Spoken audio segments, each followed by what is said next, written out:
Good evening, traveller. Tonight, our small campfire flickers beside a billabong. In the quiet water, a platypus swims, a duck from Temu, a little mystery of the night. Listen for its soft splash, the gentle rise of bubbles, and the still moment before dawn when even the water seems to pause.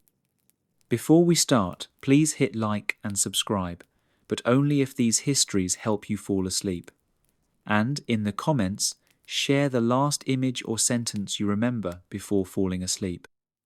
Moonlight spills across the still water of the billabong, and every ripple catches a silver edge. Somewhere in that reflected sky, a quiet shape moves, small and purposeful, like a dark feather drifting just beneath the surface. That is our platypus beginning its nightly swim. Take a slow breath with it, let your shoulders sink, and picture the cool Australian air brushing across your cheeks, the way soft river mist clings to its fur. The banks are lined with paperbark trees that lean over the water as if they too are curious about this odd little traveller. Their bark peels in curly sheets and hangs in swaying ribbons. Insects hum, though even they seem to know it is time to whisper. A gentle plop sounds nearby. Was that a frog or the platypus flicking up mud with its webbed foot? Hard to tell, and it hardly matters. Out here, every small noise feels like part of a lullaby. Our friend looks almost sculpted from night itself, yet a thin line of moonlight picks out the slick leather of its bill. That bill is soft and rubbery, by the way, not hard like a duck's. Imagine a warm marshmallow that can flex and twitch, and you are close. Inside it are rows of electroreceptors, but we will save that magic trick for later.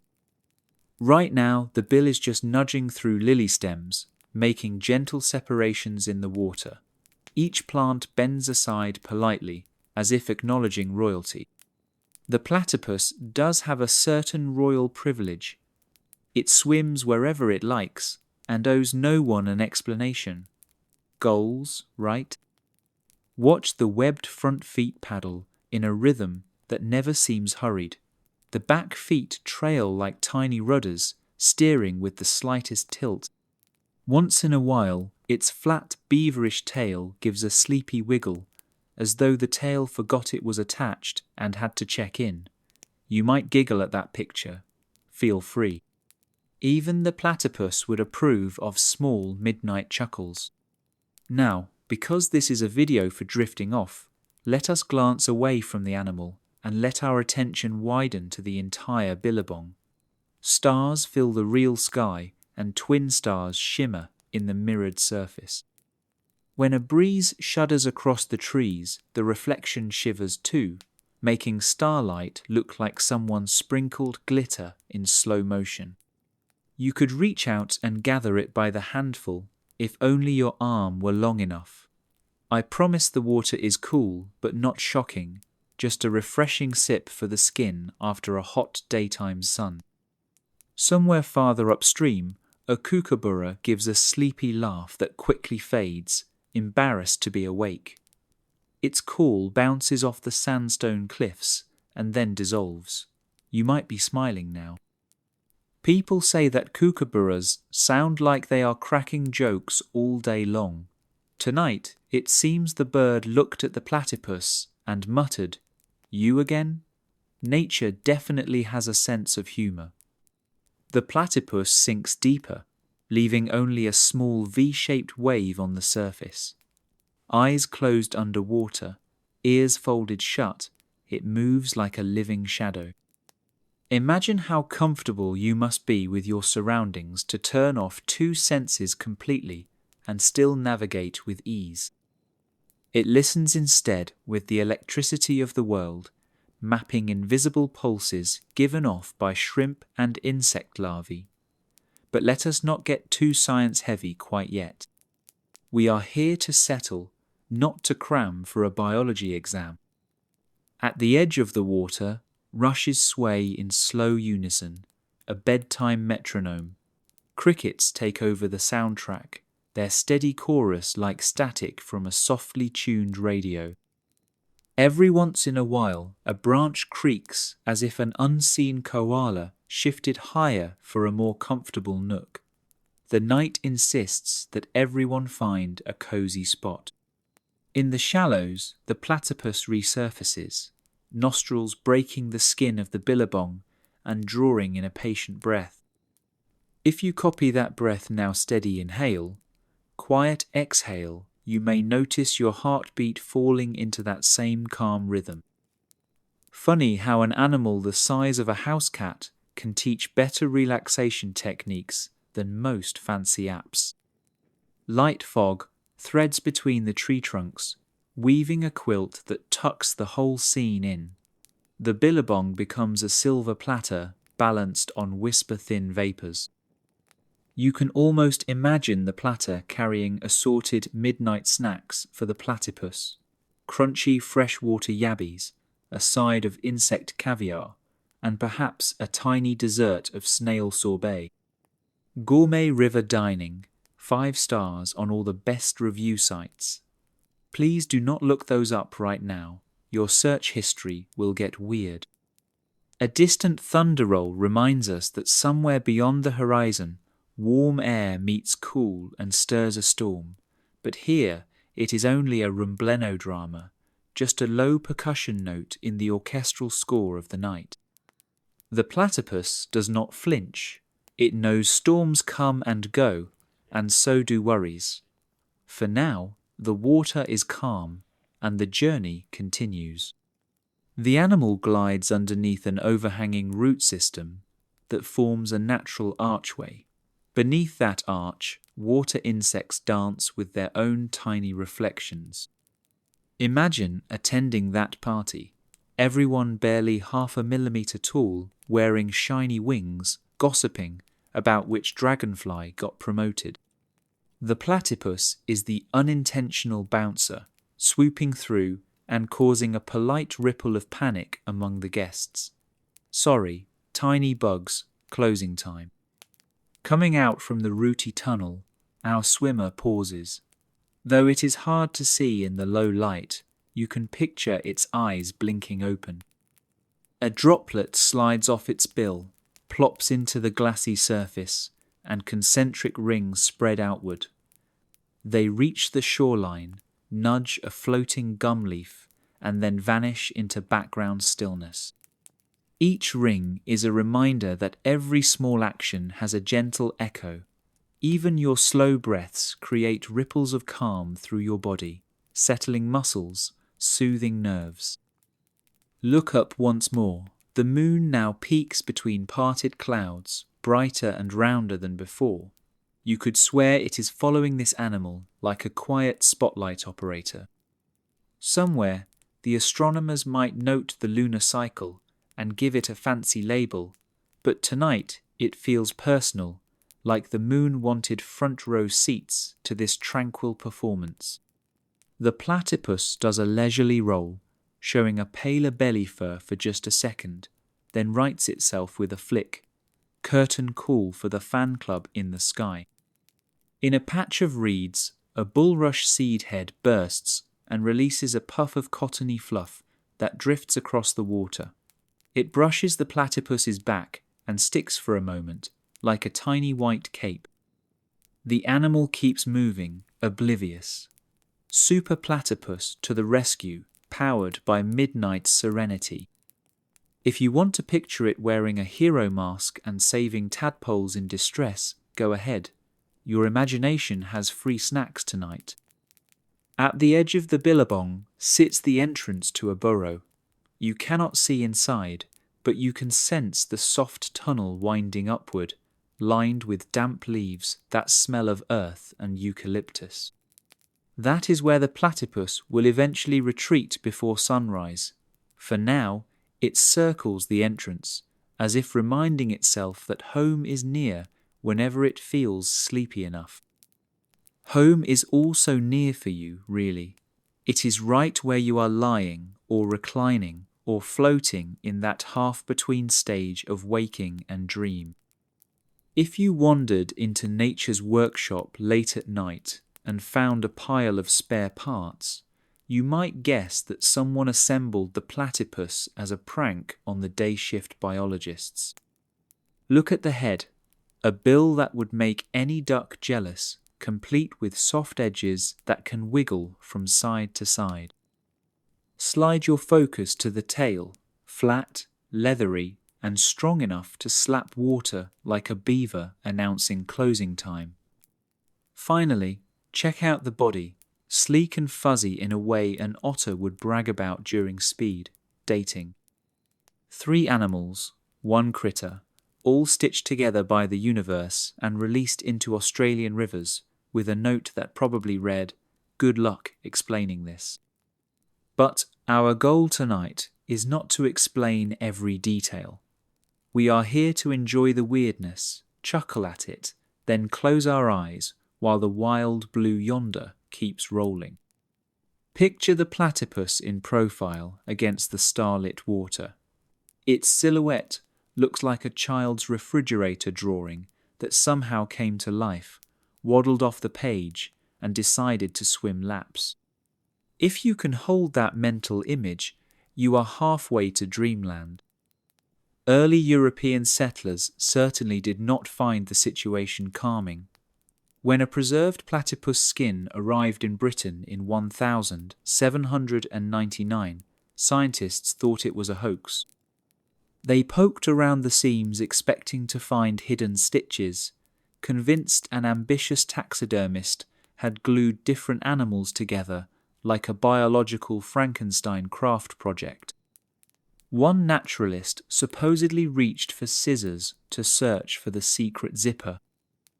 Little did they know, nature proudly had the patent on weird hybrids long before our species even invented matchsticks, let alone prank taxidermy. Now, settle your breathing, nice and slow. Think of it this way. Every time the platypus lifts its ducky bill above the water, it resembles a child raising a foam sword in a bubble bath, absolutely confident in its heroic destiny. Then it dives, tucks those webbed feet, and suddenly morphs into the most efficient torpedo any furry creature ever achieved. This dual personality, half cartoon and half stealth submarine, is why the animal keeps winning popularity contests in wildlife magazines. Yes, that is a real thing. No, you do not need to Google it right now. Phones away, eyelids down. Let's stroll back in history for a second, but keep it gentle. Aboriginal Australian stories include the platypus as a symbol of uniqueness and unity, reminding listeners that differences can combine into something wonderful. Elders told children the platypus exists to teach harmony, a living metaphor that says being many things at once is not confusing, it is beautiful. That is quite a bedtime philosophy, suitable for humans who juggle 20 browser tabs in their heads every day. Return to the present river scene. The water is as flat as a black mirror, and the platypus breaks the surface like a slow bubble rising in melted chocolate. Ripples glide out in perfect circles. Each ring spreads, meets the reeds, and whispers, "We share the same pond, thanks for noticing me." The platypus thanks no one. It is busy scanning for snacks. Tiny shrimp, larvae, maybe the occasional aquatic beetle that clearly did not read the sign about menu specials. All those delicacies fit easily into cheek pouches where the platypus stores food, like grocery bags strapped to its jaws. Even multitasking champions get snacky at night. Take a moment to notice the awkward charm of its gait whenever it waddles on land. Imagine cartoon flippers slapping wet stone, each step paired with the quiet squeak only soaked suede can make. Watching that shuffle might make you giggle, which is perfectly fine. Laughter is like little bubbles of oxygen released into the bloodstream. Floating laughter means lighter thoughts. Lighter thoughts mean easier sleep. Back in the water, our multitasking marvel has a secret advantage. It can temporarily fold back the webbing on its front feet to reveal neat claws for digging. Tailor-made gloves, all included in the body kit. If the platypus were an infomercial product, it would star in a 2-minute ad at 3A. Mischievous, promising at least 7 surprising features and doubling as a vegetable slicer if you call in the next 10 minutes. Operators are standing by with eucalyptus tea. Pause. Notice how your breathing has matched the rippling water. Inhale as the platypus glides forward. Exhale as it coasts to a halt. The mind rides the same gentle current, letting go of headlines, deadlines, and social timelines. None of these exist on a moonlit billabong. We need to talk about the fur because it is a spa advertisement waiting to happen. Platypus fur is denser than that of a polar bear, which helps trap insulating air bubbles. That means water beads off like tiny glass pearls. The next time you see luxury car commercials showing rain rolling stylishly off paint, remember the platypus pulled off that hydrophobic effect before cars even evolved from simple handlebars. Evolutionary mic drop. Let your shoulders drop with that thought. You may feel a subtle warmth spread down your arms because muscle tension finally gave up. Nature always wins these contests. There is a myth that the platypus's bill is hard, like a bird's beak. Not true. It is soft, flexible, and covered in sensory cells. If you could press a finger to it, you would find it similar to moist leather, though please do not attempt this because our friend values personal space. Those sensory cells can detect electric fields from prey, which is equal parts superhero origin story and advanced GPS. Imagine identifying each crumb in your refrigerator just by sensing the faint electric whisper of chemical reactions. That is the platypus's version of a midnight kitchen raid. Feel free to envy those skills while also feeling sleepy, because your fridge will still be there in the morning. Let us glide quietly past a clump of water lilies, their broad pads holding moonlight like saucers in a fancy tea room. The flowers are closed for the night, petals sealed in a hush. Even plants respect bedtime routines. Maybe tomorrow they will open with a shiver of pink and white. For now, they keep secrets with the platypus. Another ripple, another circle, and still the silhouette keeps its graceful troika of identities. Bill like a duck, tail like a beaver, body like an otter. Yet no single comparison captures the full charm. It is not 1/3 plus 1/3 plus 1/3. It is 100% platypus, a reminder that labels can be shortcuts but rarely the whole map. If you have ever felt mismatched, take a cue from this animal. Lean into your mashup. The universe enjoys plot twists. Wind rustles through the paperbark trees, dropping a flake of bark that spirals onto the water. It drifts toward the platypus, who sniffs it, finds it non-edible, and lets it glide on. The bark chunk becomes a tiny raft journeying across the billabong, heading for an unknown shore, maybe working on its own travel vlog. You can picture it posting, Day 1, met a platypus, vibes were chill, water quality 5 out of 5. By now, eyelids might be heavy, minds softer. Stay with the scene a little longer. Imagine lying on a low boardwalk, face tilted just inches from the surface. You see your reflection next to the platypuses, two curious beings observing each other through liquid glass. Then the animal flicks its tail, your reflection wobbles, and the moment blurs. That blur invites dreams to step in, paint their own pictures, finish the story any way they like. The platypus lifts its head, droplets scattering like shattered quartz in moonlight. It pauses, as though aware of your attention, then dips under the water. Bubbles trail upward, pop softly, and the surface smooths to mirrored stillness.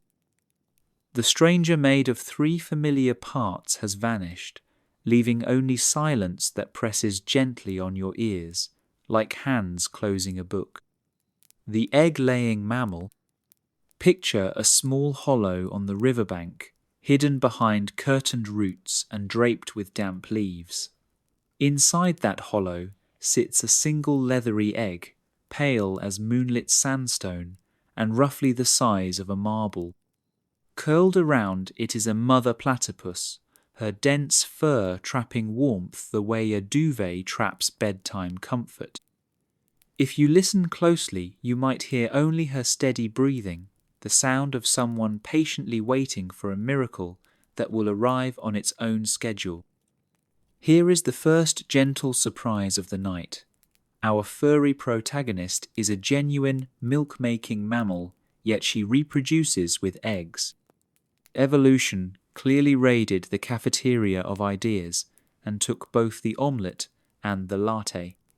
In the grand cast list of Earth's animals, only 5 species went for this mixed media approach. 4 are echidnas, spiny little cousins that look like walking hairbrushes, and the 5th is our platypus. Monotreme is the category scientists invented for them, although I like to think of it as the VIP lounge of biological oddities, velvet rope included. Take a slow breath in.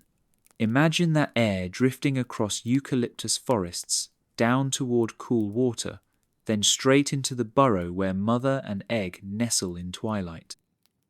It is a good time to let busy thoughts leave your skull, as though they found the exit sign and followed it quietly into the lobby. The egg itself does not feel like a chicken's hard shell. Instead, it is pliable, more like soft parchment, easy for a newborn to tear when the moment comes. The mother rolls it gently between her tail and her belly, keeping the temperature perfect. No fancy incubator required, just a warm bundle of fur and instinct older than any written language. If you ever need proof that simplicity can outclass technology, look at a platypus mother sitting on her eggs and doing absolutely nothing else. Flawless. Remember, this is still a mammal, so somewhere in her body, the blueprint includes mammary glands ready to provide milk once the babies hatch. Not quite yet, though. First, she waits about 10 stretchy days, daydreaming of wriggling infant sounds. During this time, she rarely leaves the burrow. She has pre-packed snacks in cheek pouches, grocery shopping done in advance, like someone who stocks the fridge before a snowstorm hits. Preparation goals, honestly. Outside, the billabong continues its slow silver dance. Night breezes ruffle the water, reeds whisper stories about fish that got away, and a night heron stalks along the shoreline thinking it is the star of the show. Meanwhile, the true headline act is tucked safely underground, glowing with mystery. You can feel a soothing weightlessness in that idea, as though the world works fine even when you cannot see every moving part.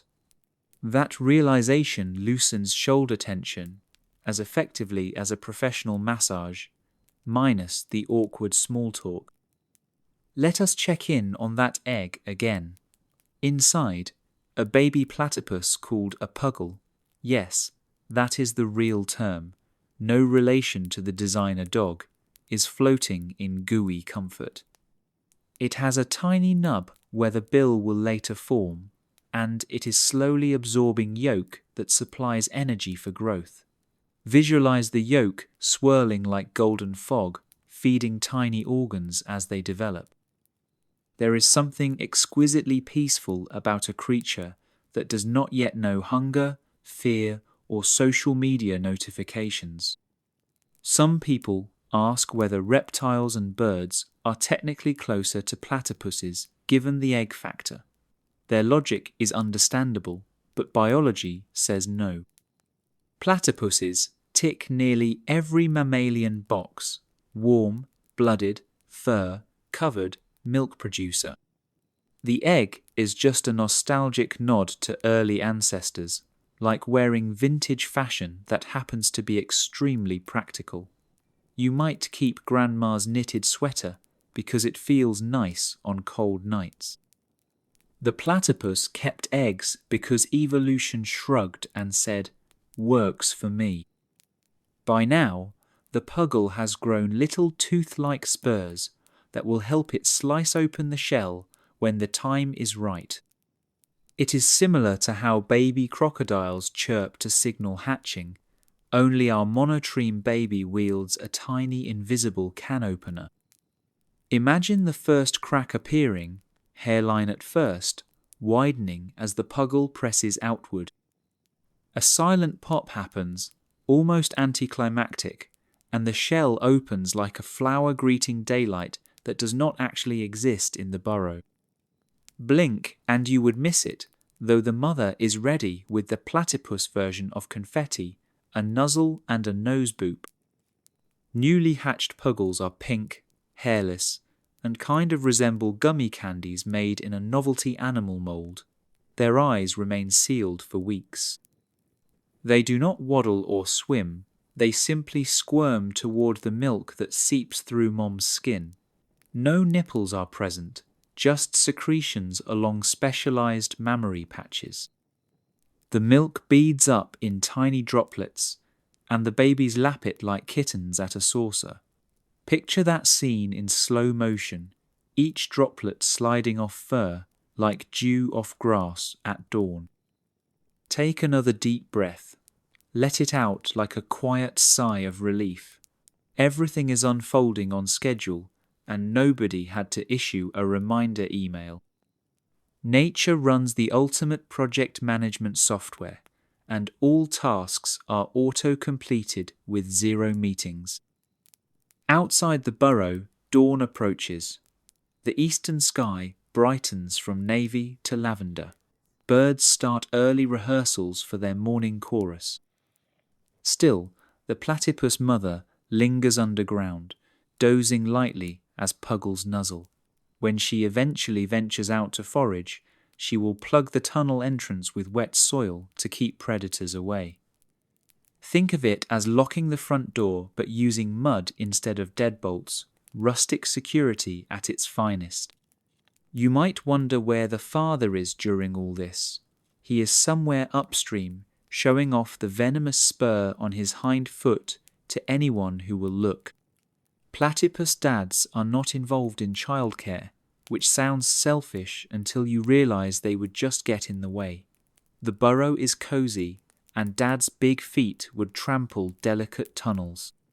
Better he stays outside acting cool and letting mom handle the nursery operations with unmatched finesse. Weeks pass in our quiet riverbank diorama. The puggles grow fur, open eyes, and practice paddling motions on their mother's belly. They look like wind-up toys rehearsing for synchronized swimming. Finally, when they are about 4 months old, mom guides them to the tunnel exit. One hesitant step, then another, and splash, they enter the billabong like debut actors stepping onto a silent movie set. Duck-billed, beaver-tailed, otter-bodied, but now entirely themselves. Remember that original egg nestled in velvet darkness? It turned into a fully capable swimmer in under half a year. That is the magic of monotreme life. You started with a shell that felt like soft leather and ended with a creature that can track prey using electrical signals while keeping warm in near-freezing water. Not a bad return on investment. If evolution opened a Kickstarter, I would fund it. Velvet burrows and dawnlight. Soft soil crumbles beneath the platypus's webbed feet as she climbs out of the billabong and slips into a narrow tunnel carved into the bank. The entrance is shoulder tight, just big enough for her streamlined body. A passer-by would miss it unless they crouched right beside the water. Inside, the channel angles upward, curving like a slide in reverse. She paddles forward, leaving tiny wet prints that glisten for a moment before the dirt drinks them in. The air changes quickly from crisp night to warm underground hush. Roots hang from the ceiling like sleepy chandeliers, each tipped with a bead of moisture. She noses past them, unbothered by the occasional drip that lands on her head. Imagine following her, flashlight off, relying on quiet senses alone. Darkness folds around you like a weighted blanket. The scent is damp and leafy, a mix of river mud and eucalyptus mulch. That smell might sound messy, but it is as comfy to a platypus as freshly laundered sheets are to us. A gentle bend leads to a hidden chamber, the nursery.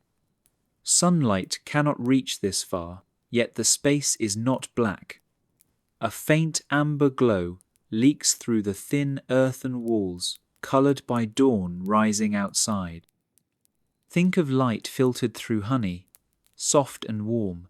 It makes every surface look like suede, so I call this room a velvet burrow. The walls are lined with shredded reeds and grass woven together by the mother's careful bill. Each strand is springy, creating a mattress that hugs her body and absorbs outside noise. Mother Nature invented memory foam long before mattress companies started shipping products in comically small boxes. Our platypus pauses to listen. She knows the river behind her is safe, but habits matter. Silence answers, broken only by tiny suction sounds as beginner beaks latch onto her fur for breakfast. The puggles, about the size of baby hamsters now, squirm in a pile like warm cinnamon rolls. Their eyes remain sealed, but their bills point with laser accuracy toward the milk that beads along her skin. No nipples to navigate, no arguments about which side is better, just puddles of nutrient-rich goodness served on demand, the ultimate room service. She settles onto her belly and wraps her tail around the young like a living blanket. The tail stores fat, perfect insulation for nights when foraging was light. Imagine covering your kids with a quilt that is also your personal pantry.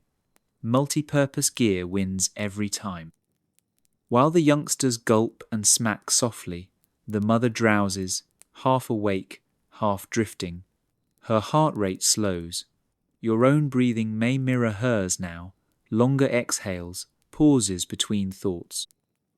Let that rhythm settle in your chest. Inhale through the nose, exhale through parted lips, and feel shoulder blades melt toward the mattress or couch, or whatever cushy surface supports you. Outside, dawn pushes peach-coloured bands over the horizon. Lorikeets shout their morning gossip in the treetops, then dart off like neon confetti. Their chatter does not reach the burrow, though. Our tunnel is a soundproof bunker padded with plant fibres and hope. The platypus stirs only when a faint vibration tells her a wombat rambled past above ground. Even then she gives a sleepy shrug, as if to say, "Neighbour traffic is fine, let me snooze." People sometimes imagine burrows as dank holes, but this chamber feels almost spa-like. Humidity stays high enough to keep skin hydrated, never clammy. Temperature holds steady thanks to the insulating soil. If luxury hotels offered an earthen suite complete with ambient root decor and complementary insect aromatherapy, the marketing team would have a hit. I would book a weekend, assuming turn-down service includes chocolate-covered yabbies. For now, brightness creeps through the entrance tunnel in thin stripes. Dust motes drift, spinning like tiny satellites caught in the weak beam. One lands on the mother's bill and tickles her nose.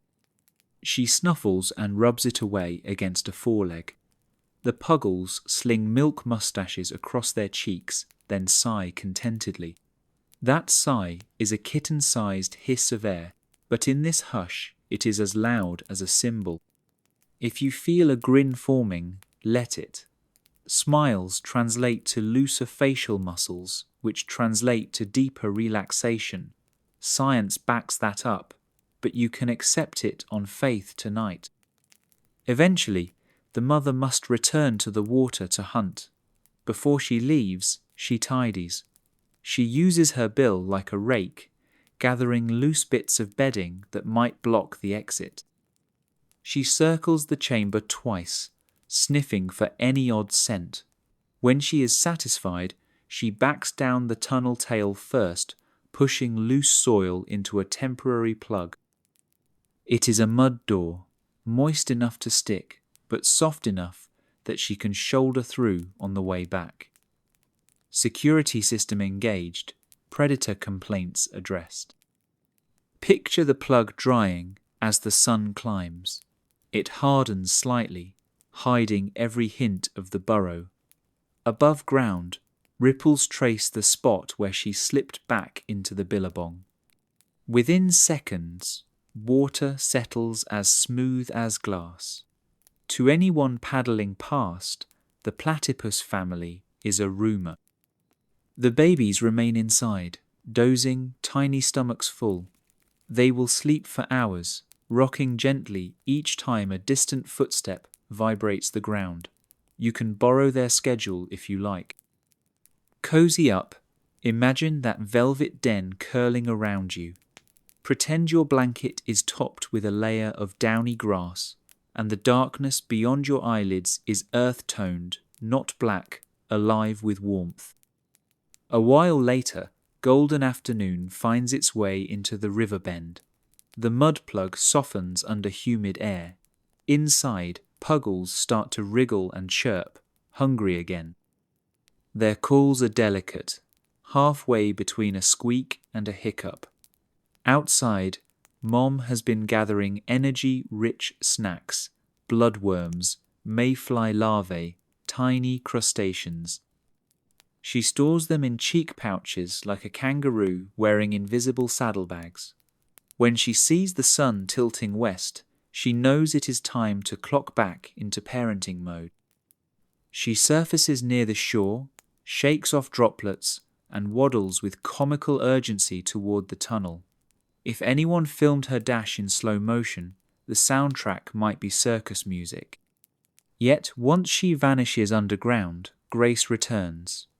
Mud shifts silently, the plug falls inward, and she slides through. Relief floods the chamber. Babies resume that soft suckling rhythm, tails curl, bills quiver, and the mother closes her eyes. All is well in the velvet burrow. Outside, a breeze rattles paperbark leaves and dusk begins its encore. Shadows lengthen, pale stars blink, and the billabong calms to mirror gloss once more. You can linger in that scene, noticing how daylight and darkness trade places without argument. In the same way, wakefulness hands off to sleep if we let it, no drama required.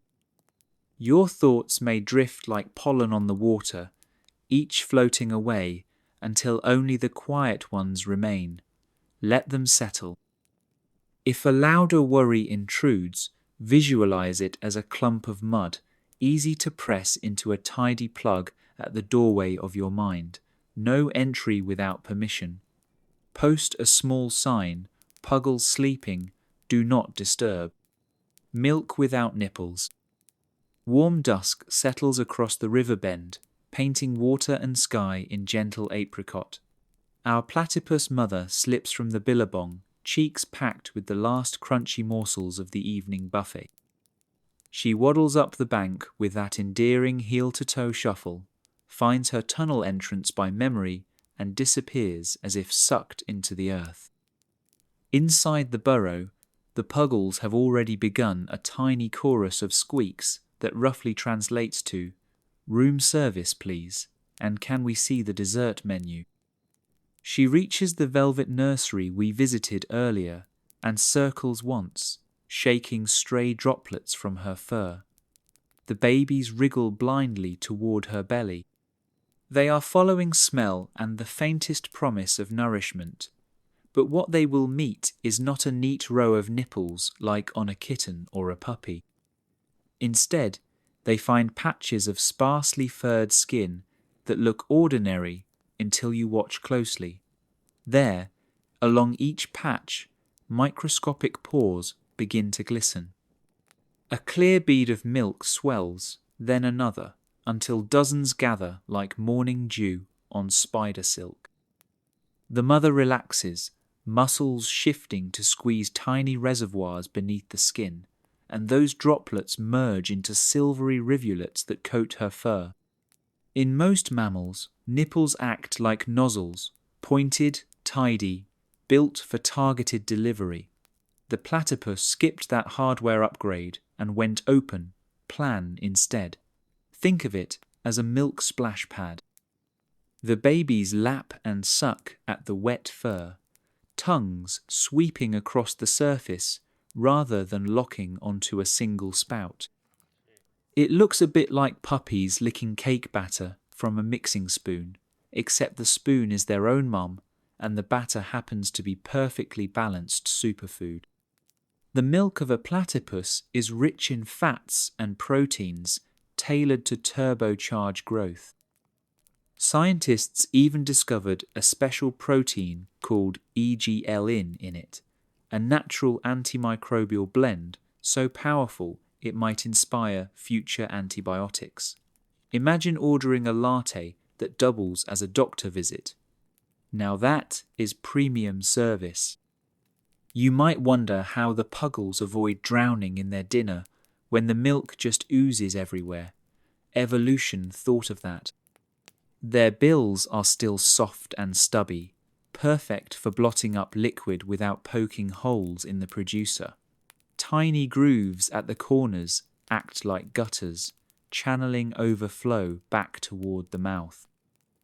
The whole operation is surprisingly tidy, though the babies will finish with glossy faces, as if they discovered an exclusive spa treatment and refused the complimentary towel. Pause for a moment and let your breathing match the slow pulse of the burrow.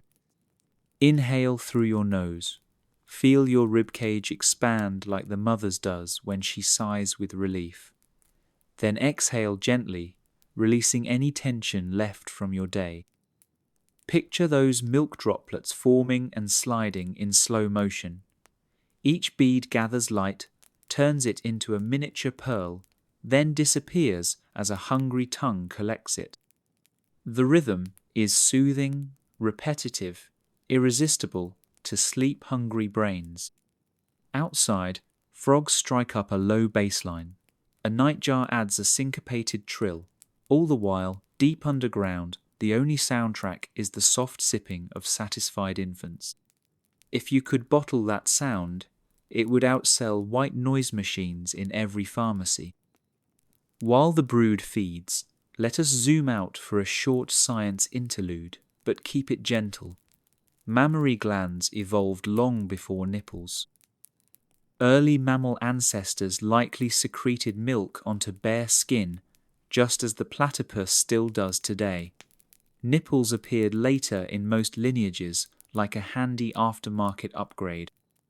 The platypus simply stuck with the beta version, proving that sometimes the first design is more than good enough. It is a living museum display, showing us what lactation looked like almost 200 million years ago, yet functioning so well that no product recall was necessary. Now return to the burrow, feeding winds down, and the puggles slump against each other, bellies round, bills sticky.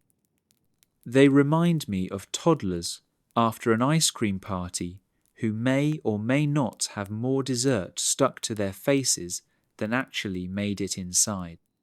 The mother uses her bill to groom each youngster, smoothing fur, cleaning stray drops. Platypus parental care might not make headlines, but it involves meticulous tidying worthy of a 5-star housekeeper. Once the grooming is complete, she shifts to a pose that would make a yoga instructor proud. Head down, tail curled forward, limbs tucked just so. In that posture, she can fall asleep while sheltering the babies beneath her tail. No pricey ergonomic pillow required. Soil walls hug the little family, and the world outside fades. Imagine you are resting in that same cocoon of security. Envision every thought that tries to buzz around your mind landing instead on the mother's fur, sticking lightly, then being licked away and dissolved into peaceful nothing. Bills hush, squeaks soften, and soon the only movement is the slow lift and fall of breathing bodies. Even the burrow's ceiling seems to exhale, releasing cool moisture that keeps the chamber perfectly humid. Back above ground, a mild breeze flutters eucalyptus leaves. Sap scent drifts downstream, mingling with damp earth and freshwater algae. Bats flit overhead like paper confetti. Yet none of this disturbs the sleeping monotremes. Their chief defense is secrecy, plus a front door made of mud and determination. Predators can sniff around if they like. They will find only firm earth and a puzzle they are unlikely to solve before daylight returns. The gentle, hidden venom. Imagine a moonlit sandbar where two sleek shapes drift side by side, both males cruising the edge of the billabong like rival ice skaters sizing up the rink.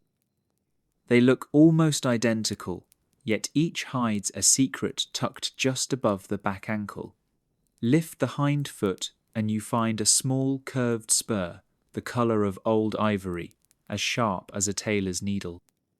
Inside that spur lies venom potent enough to leave a human arm aching for days, although very few people ever get close enough to test the warranty. Let's ease into the science without jolting the sleepy vibe. Unlike a snake's fangs, the spur does not inject a dose in milliseconds. The male must press that spur firmly against an opponent and flex special muscles to pump venom along a tiny groove. It is slow drama, more grappling hook than harpoon, which is why humans are rarely on the receiving end. We do not stay in clinch range long enough, and the platypus has no interest in sparring with a creature that towers like a moving eucalyptus trunk. Take a breath in, hold 2 seconds, let it flow out. Picture the billabong surface smoothing to glass under night air. The two males circle. A gentle splash breaks the hush whenever a tail flicks sideways. They are not trying to injure one another permanently, just convince the other fellow to paddle off and look for romance in a different postcode. Think of it as a riverbank fencing match performed in slow motion, every parry accented by tiny bubble rings. Venom in mammals is rare. Apart from a timid shrew here or a vampire bat there, nobody else in the furry club carries chemical weapons. That makes the platypus an evolutionary stand-up comic, sliding a surprise punchline into the routine. Oh, you thought I was only cute? Hold my milk without nipples. The venom is a cocktail of proteins and mystery peptides that can cause intense pain, swelling, and nausea in us, yet it is non-lethal. Scientists suspect it is perfectly calibrated for platypus on platypus jousts, strong enough to say, "Back off, mate," yet gentle enough that everyone can still grab breakfast worms afterward. Look closer at the spur in your mind's eye. It starts as a tiny nub that both sexes possess when they hatch. As females mature, their nubs shrink like balloons losing air after a party. Males, however, upgrade theirs into full-size stilettos when puberty hits, right around the time they begin humming love songs only they can hear. Evolution clearly gave the boys a wardrobe change, new hormones, deeper tail fat storage, and one fancy ankle dagger. You might be asking, do they ever spur humans by accident? It happens, though stories are rare. Most involve someone picking up an unsuspecting male during breeding season. The unlucky rescuer feels a sharp jab, followed by pain described as worse than a wasp swarm throwing a rave. One patient told doctors that morphine barely dented the throbbing, which lasted a week. Yet no fatalities are recorded, and honestly, the platypus was minding its own business. Moral of the story: admire from a comfy seat, maybe with binoculars, and let the ankle hardware stay sheathed. Now, ease back, sense how your shoulders release downward. The tension melts like honey left in the sun. Not even venom trivia can stir alarm when we frame it in soft focus riverbank lighting. Think of the spur as an antique letter opener, stashed away but polished for special correspondence. Most of the time, it sits harmlessly folded against the leg, hidden by fur and water ripples. Let us follow one male, whom we will call Echo, because sound waves bounce off his sleek coat as he slides beneath lily pads. Echo hears distant splashing, maybe another dude showing off. He tilts a hind foot, checks that his spur is clean, then swims on. In his world, the spur is a multi-tool. It signals maturity, warns rivals, and may even impress females who seem to prefer partners sporting the latest ankle accessories. Courtship platypus style does not include chocolates or guitar serenades, but it does involve synchronized paddling displays and slow figure eights under moonbeams. The spur is part of the costume. Outside the billabong, scientists run tests on lab benches, separating venom components into neat vials. Their fluorescent machines find previously unknown peptides that block certain pain paths in rodents, maybe future blueprints for non-opioid painkillers. How poetic that an animal causing discomfort could help cure it. Evolution enjoys wordplay. Return now to Echo, coasting along the mud bottom where crayfish hide. He scoops one into a cheek pouch, crunches quietly, then surfaces for air. A distant owl hoots. Echo's breath puffs a ring on the water that glows milky in starlight. All around him the night is calm, and those spurs, though armed, rest peacefully. Danger only exists in mind when we invite it, and Echo has better invitations waiting, diving again, chasing tiny lightning strikes of bio, electric signals through the dark.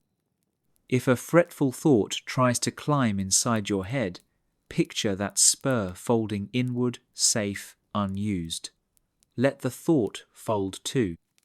Every inhale draws in cool gum-scented air. Every exhale releases swirling mist that drifts away across the billabong. Worries rarely deserve venomous attention. Simple dismissal is often enough. Echo finally reaches his burrow entrance, climbs out, gives his coat a vigorous shake that sprays diamonds of water. The spur is still there, but its moment of bravado can wait till tomorrow night's patrol. He slides into his tunnel, pads upward to a single bachelor chamber lined with damp leaves, and curls up tail around nose. The spur points backward like a sheathed sword. a reminder that even peaceful beings reserve a little spark of self-defense. He drifts off. Our camera pans back, above the river, above the treetops, into a sky powdered with stars. Electric dreams underwater.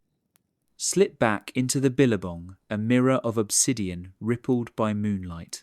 Our platypus friend glides just below the surface, eyes closed, ears folded flat.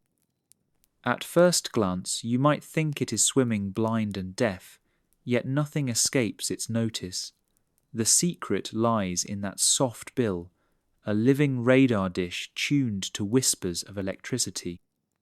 Every twitch of a shrimp leg, every flutter of a tadpole heart produces a faint current. The platypus senses each one the way you feel cool morning air brush your skin. Take a slow breath and imagine that underwater world stretched out before you. Darkness seems complete, but invisible sparks flicker everywhere, tracing outlines of life. To the platypus, these sparks bloom like constellations, bright enough to map a galaxy of snacks. No flashlight needed, just neurons humming quietly in the bill. Scientists call this gift electrolocation. About 40,000 receptor cells are packed into that rubbery scoop on the front of its face. They sit in rows that curve like radio antennae. When a worm wiggles in mud, it sends a pulse of electricity that travels through water faster than sound.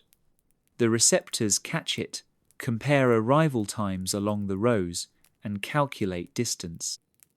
Congratulations, you just located dinner in 3 dimensions without seeing a thing. Superhero comics are taking notes. Our swimmer sweeps its head side to side, carving a gentle arc.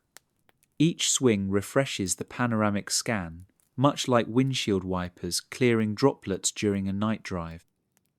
Picture those wipers now, steady and calming, pushing away noise so you can focus on the road ahead. Your mind might feel cleaner already, free of tangled thoughts. Electrolocation was once thought exclusive to certain fish such as electric eels.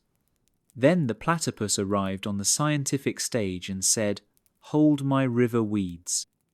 Researchers wired electrodes to swimming tunnels, delivered tiny pulses, and watched platypuses turn like golden retrievers hearing a squeaky toy.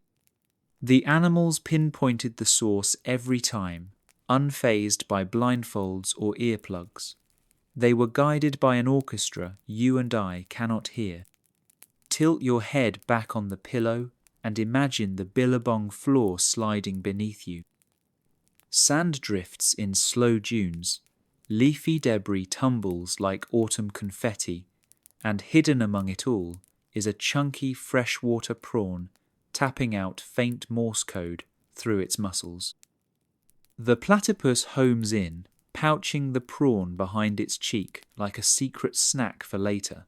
All of this happens so quietly that even nearby fish fail to notice. You may wonder how this electric sense feels from the platypus point of view. One scientist compared it to having fingertips that reach several centimeters beyond the skin, touching everything nearby at once. Close your eyes and pretend you can feel the air around your face, sculpting shapes of furniture and door frames without bumping them. The sensation would be soothing, a silent assurance that you fit perfectly into your surroundings. For the platypus, comfort and survival are intertwined. Electrolocation allows it to keep eyes and ears sealed against water pressure, reducing the risk of infection.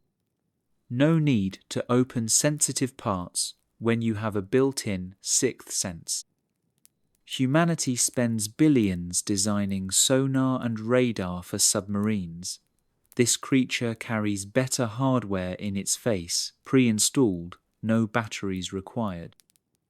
Let us drift with the current. Each time the platypus beats its webbed forefeet, a little vortex spins behind, curling like smoke rings in slow motion. Those rings carry electric disturbances too. The bill can distinguish between its own signature and those of passing prey, filtering noise the way your brain filters elevator music when chatting with a friend. Evolution gave the platypus a remarkable signal-to-noise ratio. Your favorite noise-cancelling headphones would blush. Pause a moment and match your breath to the heartbeat of the water.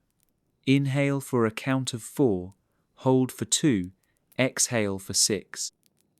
Pretend you can feel currents sliding past your skin, washing away leftover tension from the day. Each exhale sends a gentle ripple outward. If stress sparks bright red, the ripple dims it to soft peach, then to nothing at all. Our swimmer angles downward, bill skimming the mud. It closes its eyes tighter, if that is even possible, trusting the electric map. Suddenly it tucks its front feet, kicks with the hind legs, and plunges nose first. A small puff of silt clouds the scene. When the silt clears, a pair of dragonfly larvae are gone, tucked safely into storage pouches like coins in a vending machine. Mission accomplished. The platypus surfaces, exhaling bubbles that pop in silent applause. Sometimes the animal performs a roll in mid-water, spiraling to scan every plane. During the roll, sparks arrive from every angle. The bill orchestrates them into a three-dimensional sculpture, momentary and perfect.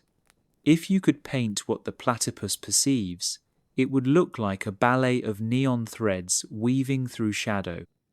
Galleries would line up for tickets. Humans do not share this sense, but we create analogies. Think of walking through a room with your eyes closed, guided only by faint whispers of heat on your skin, knowing exactly where the candle sits on the table. Or imagine hearing music so clearly that each instrument appears as a glowing shape in space. The platypus lives in that clarity every night. Another breath now, deep and even. Let the metaphorical sparks outline your thoughts, then watch them soften and drift away. If a worry crackles brighter than the rest, imagine the platypus flicking its tail, disrupting the pattern, scattering the static till it fades like fireflies dispersing. One curious detail. A platypus moves its bill side to side when swimming straight, yet when turning, it holds the bill steady and lets the body pivot around it. Try copying that with your hand in front of your face, sweeping side to side, then keeping it still while your shoulders twist. The first motion gathers data, the second zooms in. The system is so precise that the platypus can ignore false positives such as its own heartbeat. Filtering out oneself to see the world clearly is an art worth practicing. Maybe tomorrow you will try filtering your inner chatter to hear what others truly say. Above the waterline, night birds call. A soft plop signals a distant wallaby drinking. None of it disrupts the electric dream beneath. Our monotreme friend dives again, repeating the ballet until its cheek pouches bulge. Each pouch can store about the volume of a tablespoon. Picture tiny grocery bags hanging from its jaws, stuffed with crustacean bargains.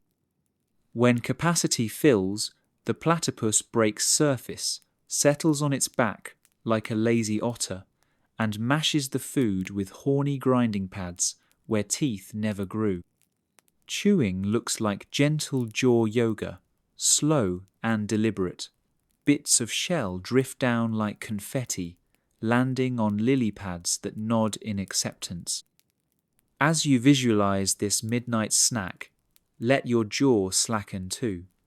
Maybe unclenched teeth you did not realize were tight. Roll the tongue behind the upper molars, let it rest. The platypus shows that digestion can happen without hurry. Your thoughts can do the same, digesting the day at a pace that feels kind to your nerves.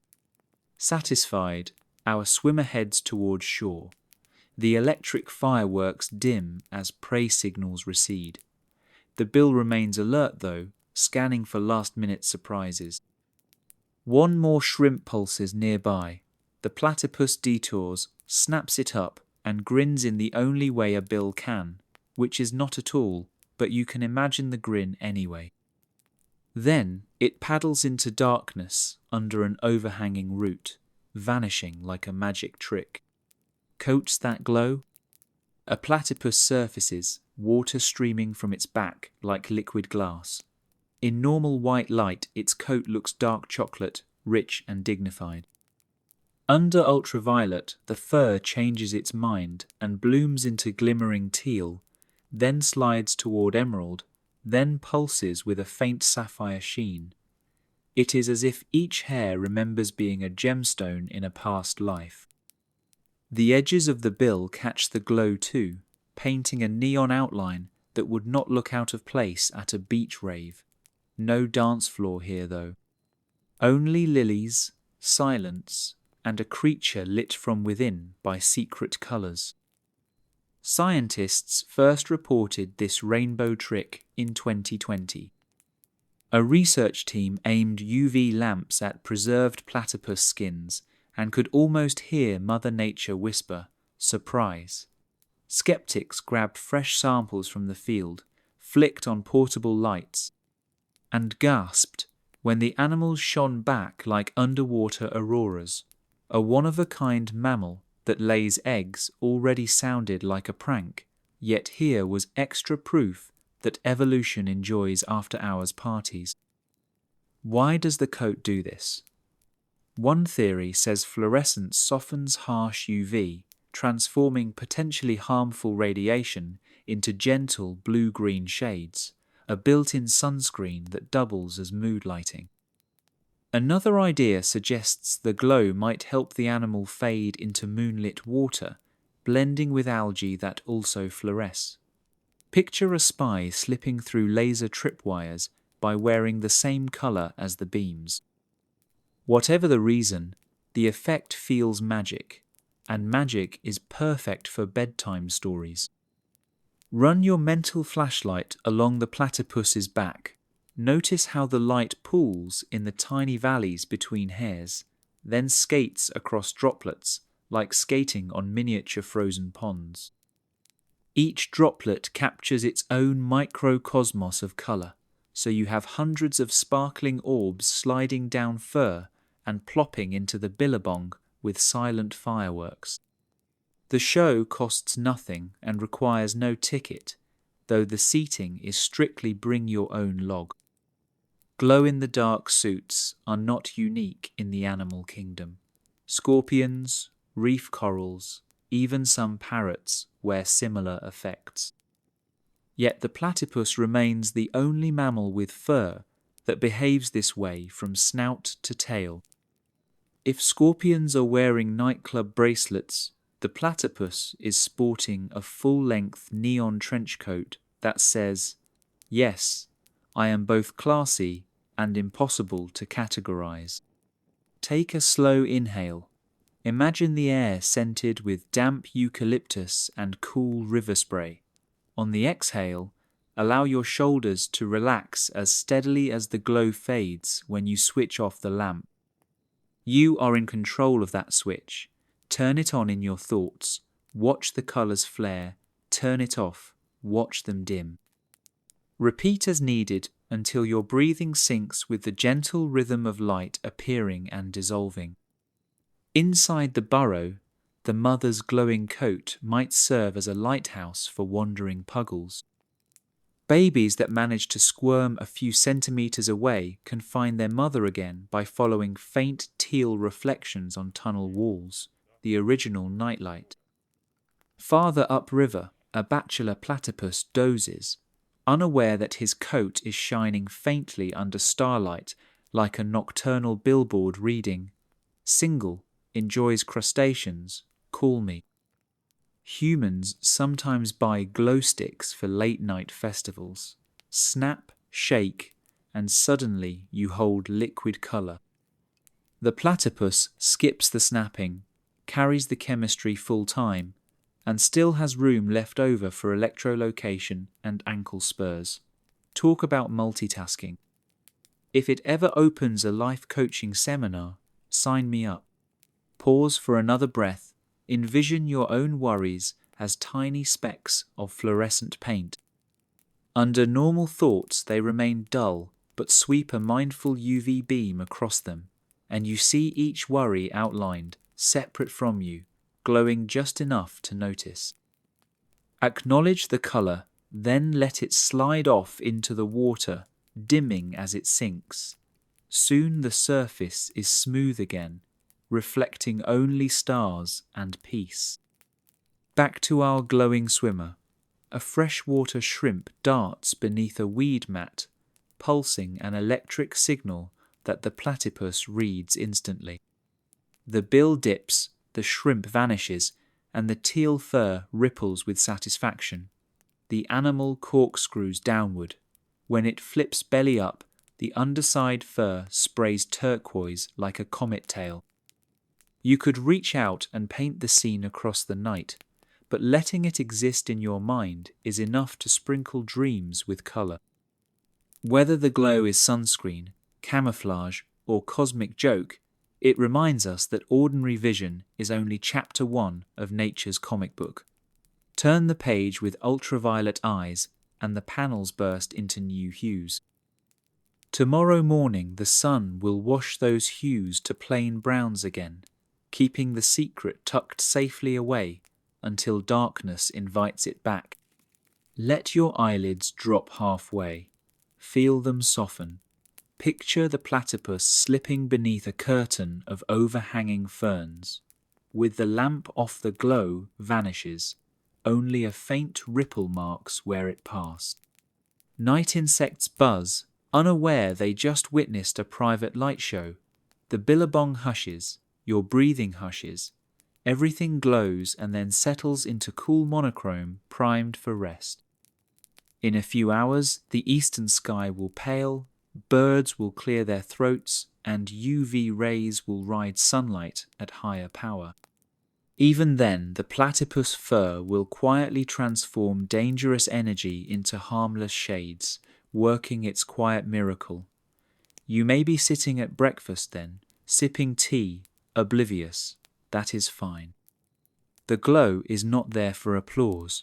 It simply is, a gentle reminder that beauty often hides right past the edge of what we notice. 10 threads of life. Imagine an old loom in a quiet attic, shuttles clicking, threads drifting back and forth to weave a never-ending blanket. Now move that loom inside every cell of a platypus. The blanket it weaves is the animal's DNA, and tucked among the ordinary strands are 10 very special threads, 5 pairs of sex chromosomes that look like tiny, shimmering ribbons under a microscope. Humans get only 2 of these ribbons, the classic X and Y. The platypus, never satisfied with ordinary, keeps a whole bracelet of them. It is the maximalist of the mammal world. Why wear one charm when you can jingle 10? Slide closer, but keep your voice to a whisper. In the dim lab light, a biologist places a droplet of platypus blood on a glass slide, stains it just right, and peers through the lens. She sees a chain of chromosomes forming a delicate zigzag, like paper dolls holding hands. That zigzag shows how the 5 X's line up with the 5 Y's during egg or sperm production, connecting tip to tip in a ring before they drift apart into daughter cells. Picture a squad of ballroom dancers touching fingertips in a circle, then bowing away in perfect timing. It is genetic choreography set to the quiet music of molecular motors. Take a slow breath. Feel ribs stretch, the same soft motion inside a platypus mom whenever she inhales river-scented air. As you exhale, picture each chromosome as a colored thread. Jaune glows ruby, Yone glows sapphire. X2, emerald, Yet 2, amber. Onward around the ring until 10 colors swirl like a miniature stained glass window. Let that window hover behind your closed eyelids, luminous but never glaring, a soft kaleidoscope guiding you toward calm. Why such a complicated system? Scientists think the platypus is carrying a time capsule from early mammal evolution. Long ago, before mammals split into monotremes, marsupials, and the placental clan that includes us, chromosomes shuffled and fused in many ways. Most lineages streamlined down to one X and one Y, but the platypus kept its original accessory pack. Some genes on those platypus sex chromosomes even resemble ones found in birds, hinting at ancient family ties. It is as though the platypus said, "I will keep the vintage model, thanks, it matches my bill." No need for pop quizzes tonight. Just enjoy the image of a tiny zipper of chromosomes clicking apart and reforming each generation, ensuring that every new platypus puggle arrives with the perfect blueprint for webbed feet, squeeze bottle milk glands, and that detective-level electric bill. Perhaps you wonder if more chromosomes mean more chances for errors. Surprisingly, monotremes manage the shuffle with ease. Special proteins guide the ring of chromosomes so they separate cleanly. Think of backstage stagehands making sure each dancer exits through the correct curtain. Occasionally, nature drops a cue card, but most performances finish without a hitch. Breathe again. In and out. Slower now. Let your mind drift to an underwater library.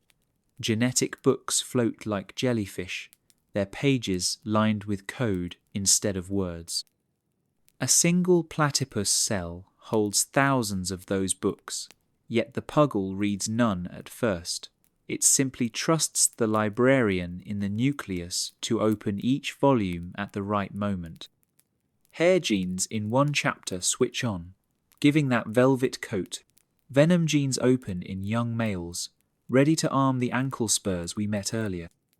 Somewhere among those pages, the 10 sex chromosomes oversee a quiet committee meeting, all in favor of becoming a male. Raise your Ys, motion passed. Sometimes people ask if a platypus can end up with unusual combinations like XXYY or XY alone. Current studies suggest the chain mechanism makes stray arrangements rare, but biology loves exceptions. Should a newborn ever roll unusual dice, the river welcomes it anyway. There is no judgment in a billabong, only ripples and moonlight. Let us pull back from the microscope. The lab lights dim, replaced by night sky spilling in through a window. Our scene returns to the riverbank, where a female platypus noses through reeds. Inside every cell, her 5 X chromosomes link arms, waiting for the moment an egg starts to form. When it does, the chain divides neatly, half the dancers leaving their partners to rest in the wings of possibility. Those eggs will meet sperm carrying assorted Y combos, and together they will pick a ticket for the biological lottery, always resulting in exactly one pair of sex chromosomes in the baby, 5 X's or 5 Y's. But never an odd straggler. Even maximalists respect a tidy ending. You may notice your own thoughts chaining together, perhaps replaying a conversation from earlier today, maybe cueing tasks for tomorrow. Offer them the platypus method. Let them link hand to hand, spin once, then drift gently apart. Watch them file away into quiet sections of your mind's library, no need to keep them tangled. While you tidy thoughts, our river quiets further. A breeze brushes the canopy and stirs silver reflections among the stars. Somewhere below, the mother platypus glides home, cheeks packed with a late-night snack for her puggles. Those babies already carry their own sets of 10 threads, coiled neatly like coloured bracelets in every cell. They do not yet know how rare they are. Rarity is simply normal when it is all you have ever known. Time for your body to imitate that contented ignorance. Let arms sink, heavy and warm. Feel pulse steady, like chromosomes lining in their graceful ring. If stray tension lurks, imagine a gentle lab technician lifting it with tweezers, sliding it into a jar labelled "to be handled later." Seal the jar, place it on a high shelf, turn off the lab light, and step outside into fresh night air where crickets sing lullabies. In the distance, a kookaburra laughs in its sleep, possibly at an old joke about who really needs 10 chromosomes anyway. The platypus drifts under a log, tail swishing once, and vanishes into shadow.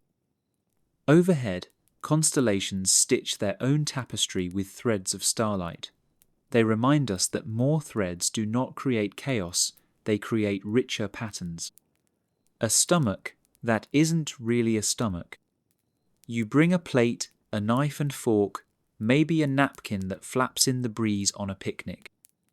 Somewhere nearby, a platypus pops up, blinks, and gives you an odd look as if to say, "Plates? Fancy." It does not need tableware, and it definitely does not need a plate. Sized stomach. In fact, it does not have a stomach at all. At least, not the stretchy acid pouch most mammals carry around. Food goes in at one end, takes a short sightseeing tour, then heads straight into the intestines. It is a digestive shortcut, the express bus of internal travel. Lean back and let that sink in.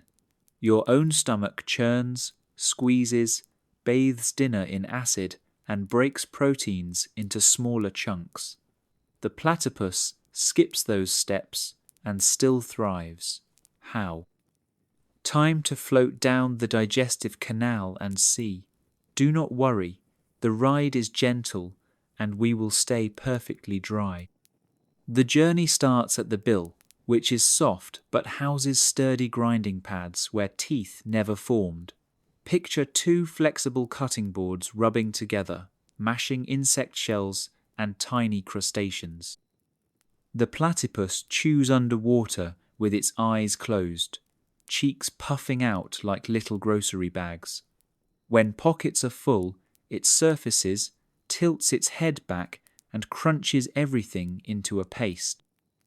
By the time that paste reaches the throat, much of the hard work is done. Slide with the paste through the esophagus. In most mammals, the next stop would be a muscular sac filled with hydrochloric acid, but here the tube broadens only a little before merging seamlessly into a stretch of intestine. Scientists call this region a gastric gland zone, though it barely qualifies as a stomach. No strong acid, no pepsin. Just a thin lining that secretes mild enzymes and mucus, enough to keep things slippery. Take a slow breath. Imagine the platypus body as a quiet river. Food particles drift along its current, bumping softly against intestinal walls where enzymes wait like courteous tour guides. Proteins meet trypsin right away, fats meet lipase, and sugars bump into amylase. Each handshake is cordial and calm. No bubbling cauldron of acid needed, no heavy churning. The express bus coasts on. Why lose the stomach in the first place? Scientists guess it began millions of years ago when ancestors switched to a diet low in tough fibers and high in soft invertebrates. Acid-heavy pouches became unnecessary. Over time, the genes coding for stomach acid pumps simply switched off, then vanished. Imagine cleaning out a closet and deciding the old waffle iron is just taking space. One day you donate it, and soon you forget waffles were ever part of breakfast. The platypus simplified its kitchen and never missed the appliance. While that idea settles, notice how your own stomach might be rumbling or perfectly still. Either way, place a palm over it and breathe. Feel the rise and fall. Thank your belly for its efforts, then picture the platypus gliding by with streamlined insides, lighter on the load. Minimalism at a biological level inspires minimalism in thought. Let restless ideas drop away like unused cookware. Back in the intestinal canal, villi stand like velvet curtains lining the walls, absorbing nutrients. Because there is no long acidic soak, the intestine must be extra efficient. It measures over 1/2 meter in an animal barely longer than a house cat. Proportionally, that is like you wearing a scarf 15 meters long just to capture every molecule of warmth. The platypus coats its scarf with mucus that eases passage and protects delicate cells. Smooth travel, no traffic jams. About midway through the intestine, small side roads appear in the form of glands secreting bicarbonate, neutralizing any leftover acidity from minor gastric juice. If digestion were a novel, this chapter would be titled, "Everyone Remains Polite. Nothing burns, nothing corrodes, everything flows." Pause here and match your breathing to that steady flow. Inhale for 4 counts, hold for 1, exhale for 5. Imagine nutrients gliding into blood vessels like passengers stepping onto a quiet train platform. No shouting, no shoved luggage. The train departs on time and the platform empties in orderly fashion. Your heartbeat falls into the same smooth pace. Once digestion nears the final bend, water reabsorption begins. The large intestine in a platypus is short, but it wrings every drop of moisture back into circulation. Droppings emerge small and firm, perfect for rolling with currents and fertilizing stream banks. Nothing wasted. The system is a lesson in efficient design, shorter where it can be, longer where it must be, overall lighter so the animal swims without ballast. That lightness matters. A heavy, acid-filled stomach would bounce when the platypus makes sharp turns, chasing shrimp. Instead, it keeps center of gravity low and stable, like a canoe packed just right. Each dive becomes whisper smooth, no internal sloshing to announce its presence. Stealth, comfort, and energy savings all wrapped into one elegant anatomical choice. You might ask whether the platypus ever deals with indigestion. Rarely. The gentle enzyme bath prevents reflux, and ulcers are unheard of. Imagine your own life without heartburn commercials. Nice, right? Of course, the platypus gives up big meals. Rapid transit limits how much can be processed at once. It grazes through the night instead of feasting. If boredom comes knocking, it simply dives for another crayfish. Continuous snacking sounds like vacation rules, but for our monotreme friend, it is a way of life. Time to leave the gut tour and surface for air. The platypus finishes a swallow, flicks its bill, and dives again, free from any bloated feeling. You too can release heaviness. Let shoulders drop, relax the jaw, Feel tension drain down your spine. In your mind's eye, watch leftover stress particles slide along a smooth esophagus and disappear without harsh acids or grumbles. As dawn hints beyond treetops, the platypus makes one last surface gulp, then paddles toward its burrow. The express digestive highway will keep working while it sleeps, finishing the night's snacks without noisy fanfare. Meanwhile, you settle deeper into your pillow. If your actual stomach decides to gurgle, smile at the soundtrack and thank it for acting as a gentle reminder that bodies everywhere have their own rhythms. Foraging in slow motion. The river lies quiet under pre-dawn mist, its surface so smooth you could imagine turning it into a skating rink, if only the weather agreed. Our platypus stirs in the burrow and blinks, sensing breakfast o'clock. No alarm, no snooze button, just an itch in the whiskers and a gentle rumble where most mammals keep a stomach. With a soft shuffle, she noses the mud plug aside, slips into water, and lets the coolness wake every nerve. Take a breath with her. Feel the chill slide over your imagination, then let it fade into a pleasant tingle. The platypus does not bolt after food like a hungry otter or leap like a salmon. Instead, she drifts into a lazy breaststroke, webbed forefeet sweeping forward, then folding back, almost in Tai Chi slow motion.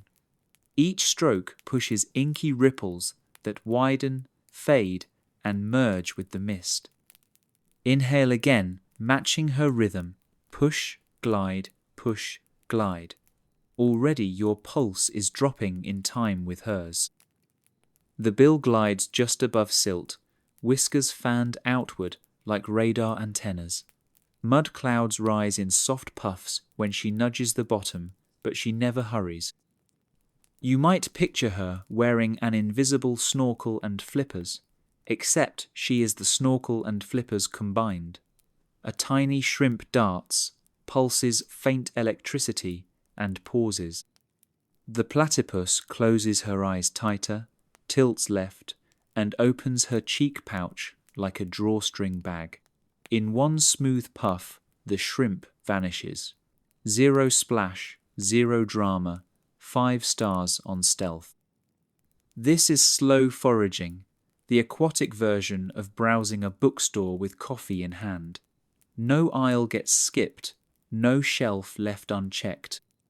She investigates a patch of pebbles, stirring them gently with a forefoot.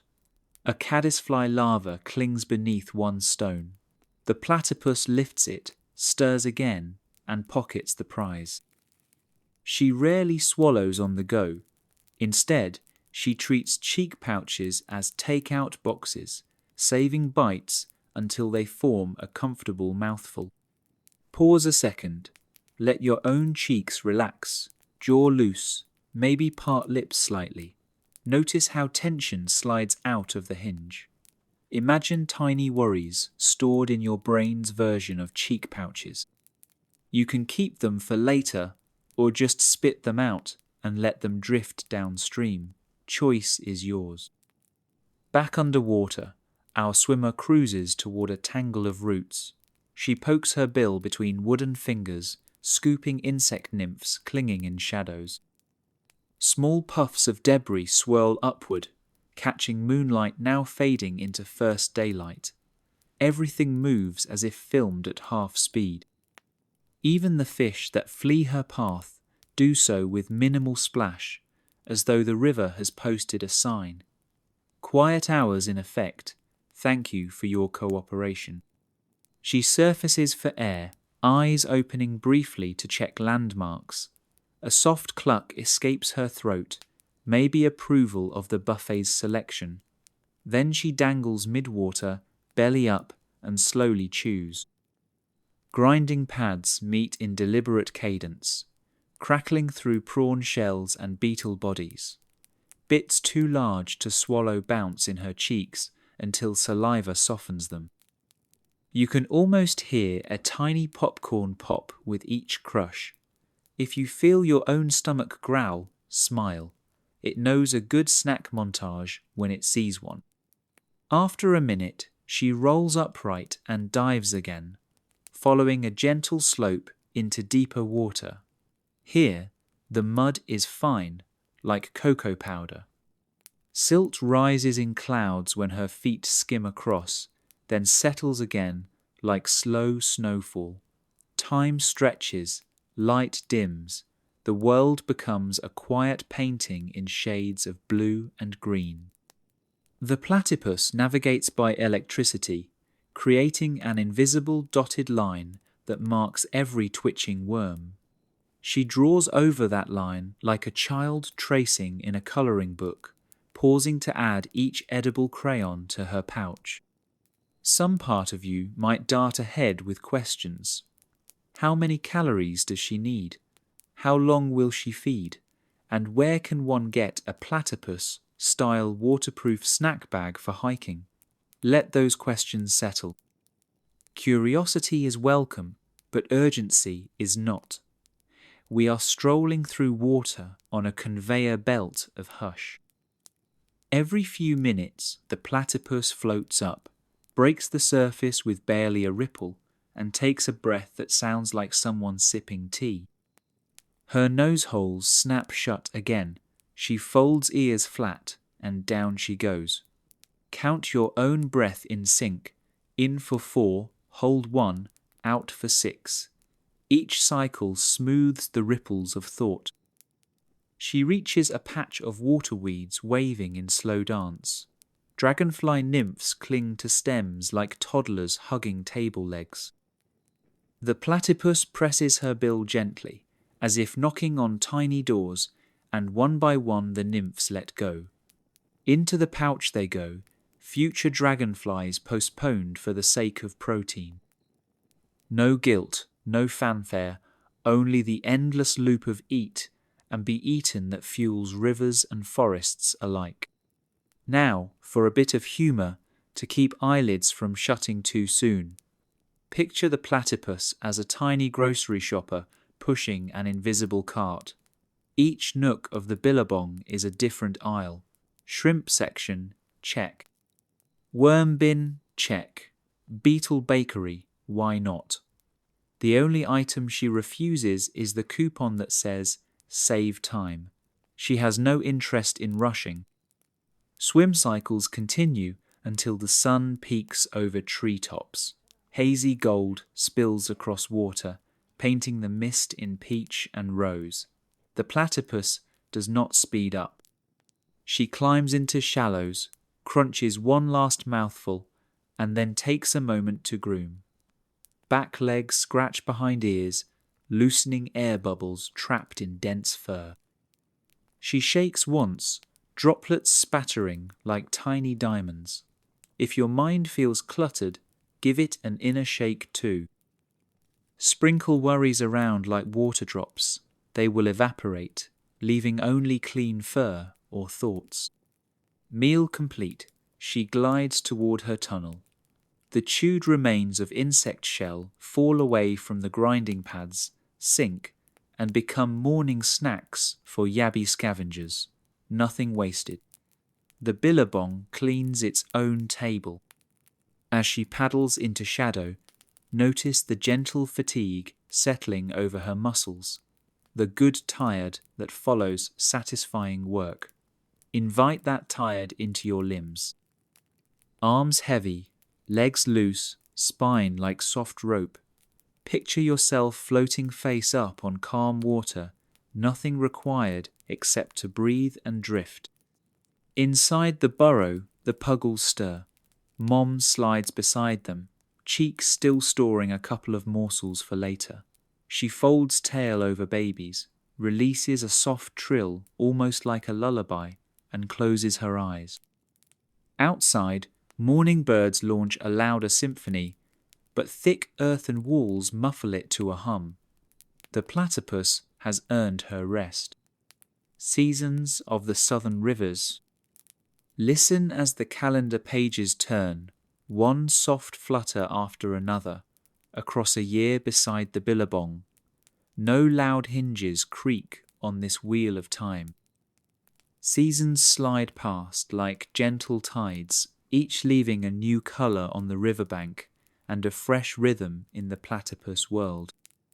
Settle in and let the months drift through your imagination, each one a feather laid on still water. A late September sun lifts its head over gum trees, still dripping winter rain. The river runs wide, brown and eager, carrying leaf confetti set loose by storms farther upstream. Our platypus emerges from her burrow to a buffet delivered straight to the door. Floodwater tumbles beetles, worms, and baby yabbies into the shallows. She bobs like a cork, barely moving her feet, letting the parade of protein bump right into her bill. Imagine grabbing snacks from a lazy river without leaving your inflatable tube. That is spring luxury. She must stay alert, though. High water hides new currents and stray branches. If one snags her fur, a quick roll frees her. Rolling is easy in buoyant floodwater, and she looks like a cinnamon bun turning in syrup. Meanwhile, the puggles inside the burrow have grown bold enough to paddle circles in a puddle their mother dug just for practice. They squeak in surprise each time a ripple smacks their tiny noses. Spring is boot camp cute edition. By November, floods settle and water clears. Golden sunlight turns the billabong into liquid glass dotted with lily pads that wear blossoms like fancy fascinators. Dragonflies zip, painting neon streaks over mirror-calm reflections. Our platypus adjusts her schedule, foraging earlier in the evening to avoid warm afternoons. Water temperature climbs, and with it, metabolic needs. She eats more crayfish now, crunchy calcium snacks perfect for replenishing energy spent on motherhood. The burrow gets stuffy, so she freshens it with new reeds scented lightly by lemony tea tree oils. Think of her as a riverfront interior designer, swapping out spring decor for a breathable summer vibe. She also digs a fresh ventilation shaft that pierces the ceiling at a steep angle, creating a natural chimney. Hot air rises, cool earth breathes in.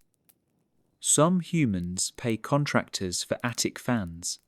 The platypus builds one with her face. December sunlight lingers like an uninvited party guest. Daytime temperatures hover near 30 Celsius and waterfalls, leaving muddy islands exposed. Our monotreme friend becomes mostly nocturnal, sliding into the billabong just after sunset when heat fades to velvet. Fireflies join her, blinking green codes that look suspiciously like holiday lights. She hunts in deeper pools where water keeps its cool, and she rests longer between dives, conserving oxygen and preventing overheating. Every breath at the surface feels like sipping chilled eucalyptus tea. Occasionally, she surfaces near a sandbar crowded with kangaroos enjoying the river breeze. They glance her way, ears twitching, then hop off, perhaps embarrassed they arrived in daylight attire while she glides in a sleek evening dress that glows under UV. Even heat waves allow for a good laugh. Late February nights carry a new scent, damp leaves mixed with campfire memory. The platypus notices water cooling again. She adds weight by storing fat in her tail. Each foraging dive now slightly longer, each cheek pouch a bit fuller. Shrimp numbers peak in autumn, growing fat after summer plankton feasts, and the platypus harvests them with gusto. Picture an all-you-can-eat buffet where every tray refills itself. Autumn mornings drape mist over the billabong like a silk scarf. From shore you might see only a low ribbon of fog. Beneath it, however, the platypus cruises as always, her bill cutting water that feels like satin. When she surfaces to breathe, warm exhalations make tiny clouds that join the larger fog bank, as if she is helping knit the river's new blanket. You can practice the same. Inhale cool air, exhale a soft cloud of stress, watch it dissolve. By April, river gums drop ochre leaves that twirl onto water like slow-falling stars. Shorter days suit our swimmer perfectly. She emerges earlier, sometimes with sunset still orange in the sky. Reflections double the glow, so one sunset becomes two, cradling her between skyfire above and skyfire below. She rides that path to foraging sites marked on her inner map. A quick left at the fallen log, straight past the reed bed, then dive along the submerged tree trunk where juvenile fish cluster for warmth. Dinner is a polite chase, no frantic splashing, just measured lunges that spook a fish into her waiting bill. Back in the burrow, Puggles, almost ready to leave practice strokes, turn to real swimming lessons under their mother's watchful gaze. She demonstrates slow-motion paddles, then lets the youngsters mimic until their movements sync. If one over-rotates, she offers a gentle nudge. You can almost hear her say, "Easy does it, flow is your friend." June brings cold fronts that rattle the canopy and drop rain in silver chains. Water rises again, but this time without spring's impatient rush. The flow is deliberate, dignified, like someone who learned manners since last visit. The platypus welcomes the chill. Her dense underfur traps bubbles that work as down comforter. She extends hunting hours into daylight because predators like foxes detest wet cold, one fewer worry on the checklist. Imagine her cutting through winter water that feels like crisp mineral drink from the fridge. Each dive is deeper now, to places where logs collect silt rich in snails. She cracks them between grinding pads, savouring calcium that keeps her bones strong. Surface ice is rare in this temperate region, but water temperature dips enough that you would flinch. She does not flinch. Her blood flow tightens capillaries near the skin, conserving core heat. It's like putting on an invisible wetsuit. On the longest night of the year, stars crowd overhead like glitter spilled on black velvet. The platypus paddles under them, a dark silhouette tracing constellations in mirror image. Down in her burrow, the young, now juveniles, dream in dens separate from their mother, their first season of independence underway. Still, the family shares invisible threads across water, a map of scent trails and electric pulses that cross when needed. You may find winter nights stretch thoughts wide open. If anxiety tiptoes in, borrow platypus technique.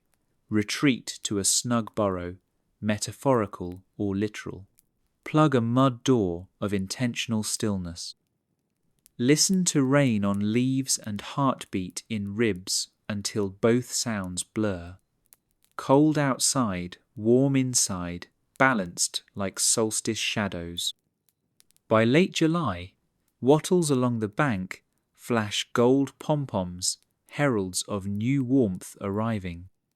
The platypus senses tiny shifts in day length, and hormone whispers start again.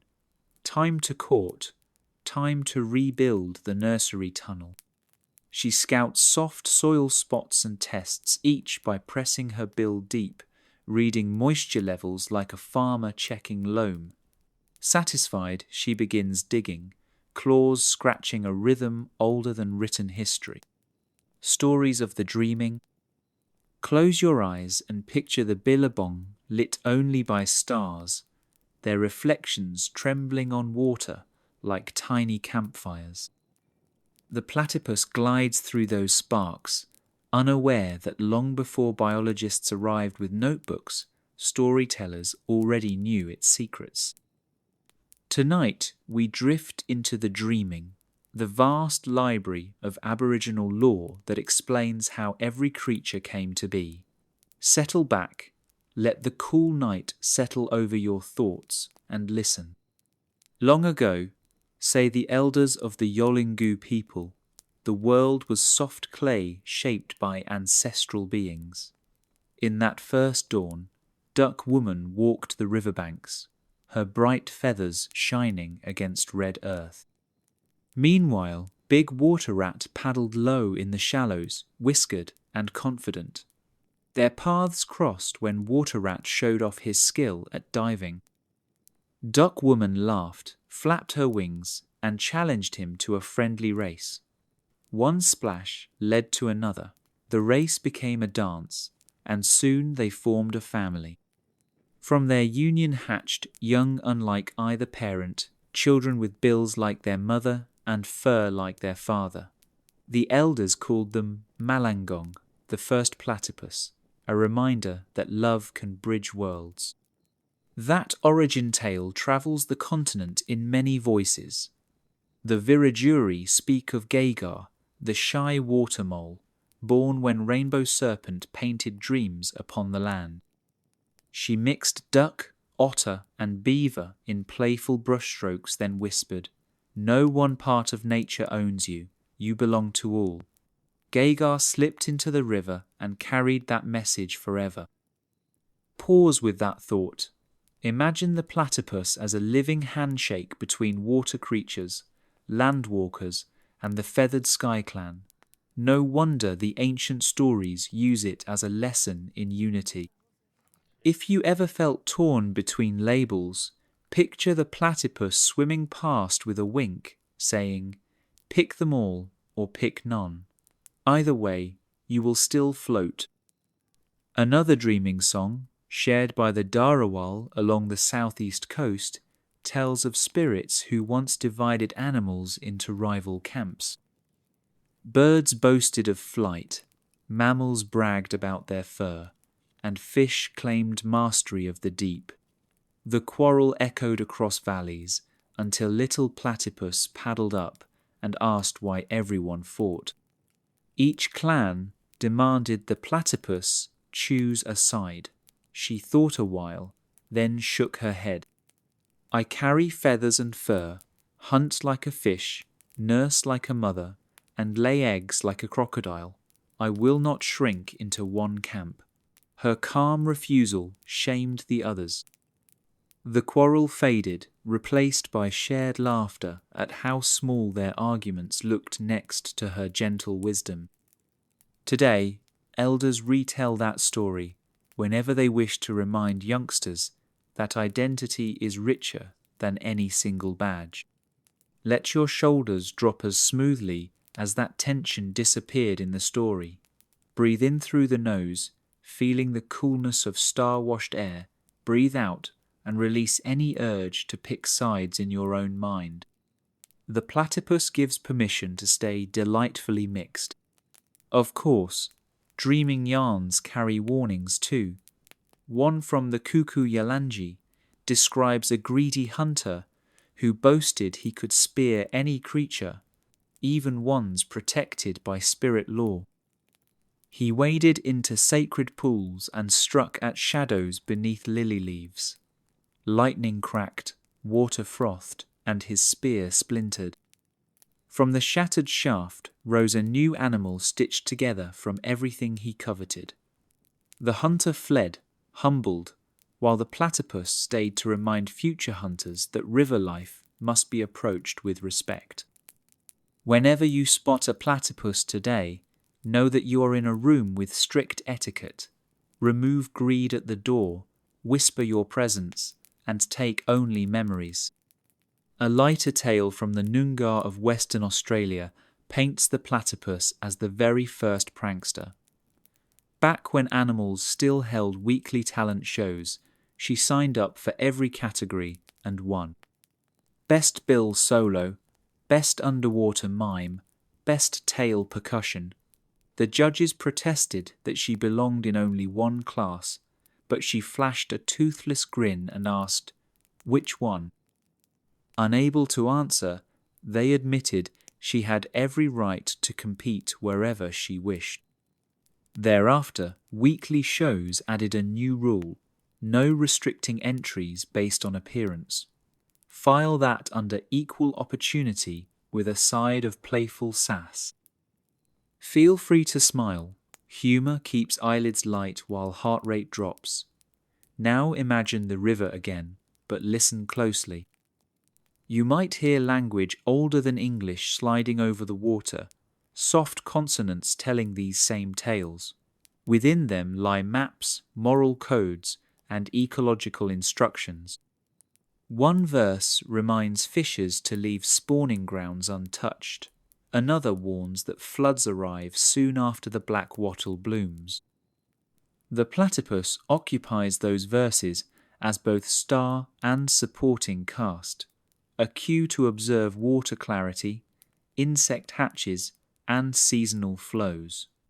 If the platypus feeds near midday, storms may build by evening.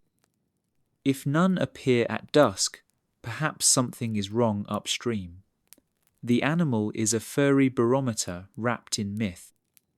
Modern science eventually caught up, labeling the platypus a bioindicator of river health. Elders grin, they always knew. A healthy dreaming story never ends. It rolls forward, absorbing new facts like stones in a river taken smooth by time. When researchers discovered ultraviolet fur, some communities added that sparkle to their storytelling, calling it hidden starlight, proof the ancestors' paint still glows. Take another breath, slow and easy. Picture yourself sitting beside a quiet campfire on a sandbank, sparks rising to meet the Milky Way. Across the flames, an elder taps a clapstick rhythm that matches your heartbeat. He speaks in low tones, retelling the platypus choosing independence over division. Each word drops into you like a pebble into still water, sending rings that spread and calm the surface of thought. Perhaps you wonder why the platypus never became a totem animal for one specific clan. Many groups respect it, but few claim it as exclusive. Its mixed nature makes it a traveller, a messenger, safe to visit any country. Dreaming tracks etched into songlines guide its movements from river to river, linking nations with shared responsibility. If a pipeline threatens a platypus stream, neighbours downstream will know long before an environmental impact statement appears. Stories outrun paperwork. Guardians of a fragile world. Our platypus glides through bronze water, unaware that far beyond the eucalyptus fringe, people sip coffee and check news feeds where words like climate shift, habitat loss, and pollution scroll past. Tonight, we ease into those heavy topics the way a platypus enters the river, calm, observant, never hurried. Let soft facts float like lily pads and hopeful images sparkle like early sun on ripples. Start by imagining a map of eastern Australia viewed from high above.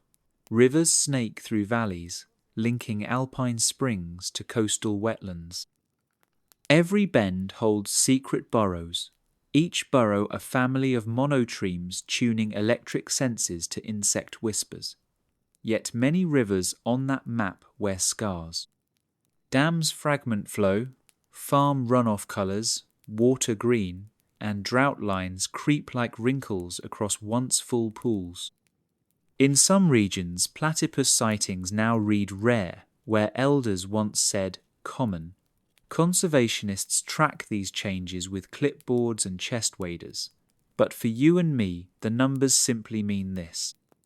The billabong lullaby grows quieter when the river coughs. Take a slow breath, let shoulders drop. We can talk about problems without letting anxiety hijack the night.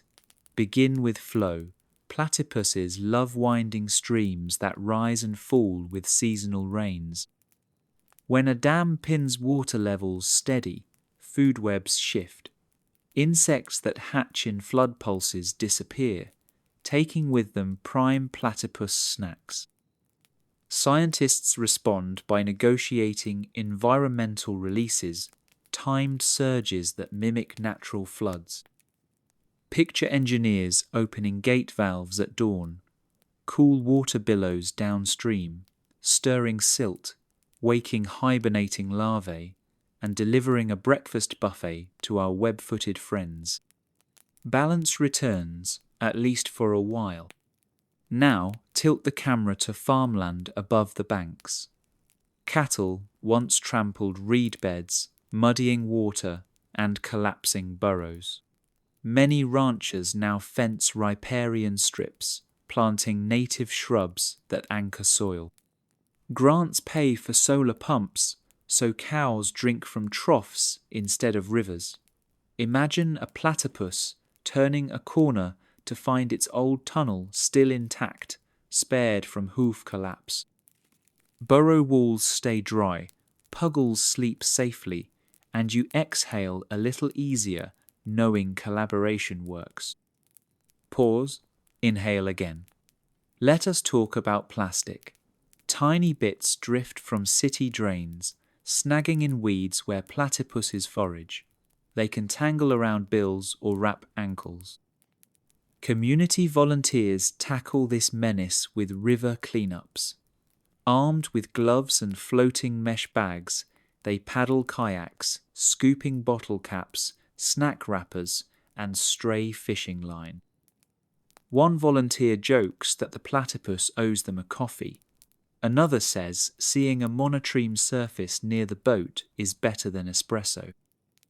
Their laughter echoes between gum trunks, hopeful as the clink of glass headed for recycling bins.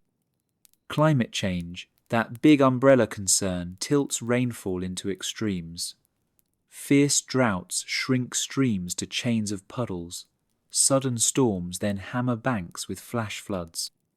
Platypuses adapt by shifting ranges, but there are limits. Ecologists tag individuals with tiny transmitters, tracking how far they wander.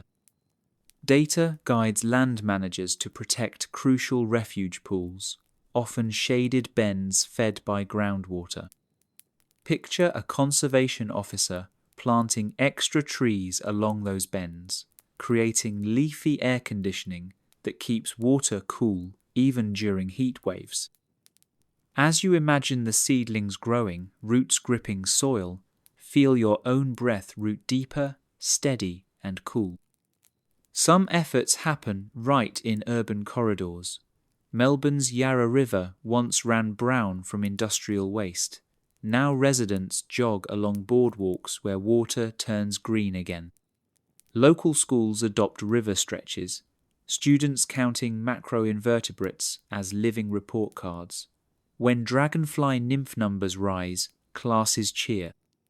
A platypus filmed by a motion sensor camera gets a standing ovation in morning assembly. Kids walk home clutching posters that read, "Be a river guardian." They place those posters on fridges, a daily reminder that environmental wins can start with rinsing paintbrushes in a bucket, not down the drain. Let that uplifting image soften any tension in your jaw. If your mind fixes on gloom, redirect to the glow of community science nights, where families gather on riverbanks with red torches, searching for bioluminescent plankton and hopefully a platypus silhouette. Some evenings they find none, yet they still leave footprints of care on the path, and next time the monotreme might glide past, drawn by newly thriving insect swarms. Government policies join the story too.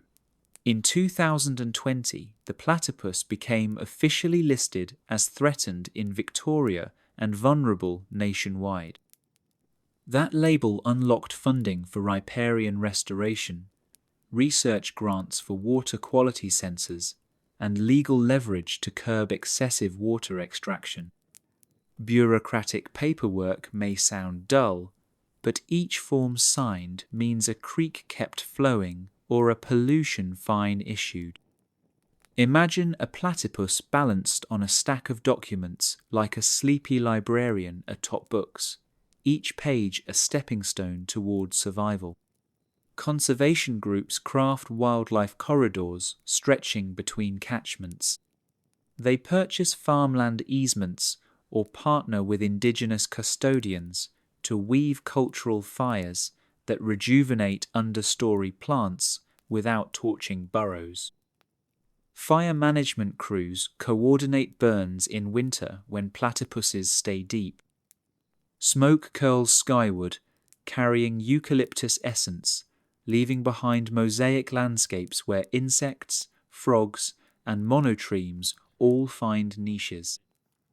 Breathe in that imagined scent, crisp yet comforting, like a campfire that signals renewal rather than danger. Technology lends a hand as well. Drones fitted with thermal cameras sweep river stretches at dawn, counting warm-bodied blips shaped like commas in the water. Artificial intelligence filters footage, flagging real platypus signatures. Such rapid surveys guide boots-on-ground teams to priority zones, saving time and money. One ranger joked the platypus has a paparazzi problem now, but the photos feed conservation budgets. Sometimes being adorable pays rent. Drifting toward dawn. Slate-grey light creeps across the sky, faint at first, like watercolour washed with extra water. The river senses it before we do. Surface currents slow, and mist rises in thin scrolls that unwind from the water and vanish.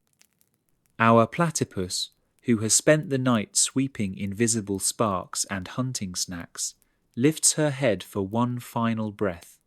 Small beads cling to her whiskers, catching the newborn light like tiny prisms. She turns toward shore. Breathe in with her. The air holds a cool edge, but promise rides on that edge. Exhale and feel shoulders soften, muscles unwinding the same way mist unwinds. Night tasks are finished. What remains is the gentle return to shelter. She paddles with deliberate ease, front feet a steady metronome.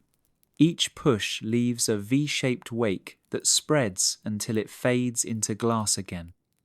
A single lily leaf trembles when the ripple passes, then stills, recording nothing.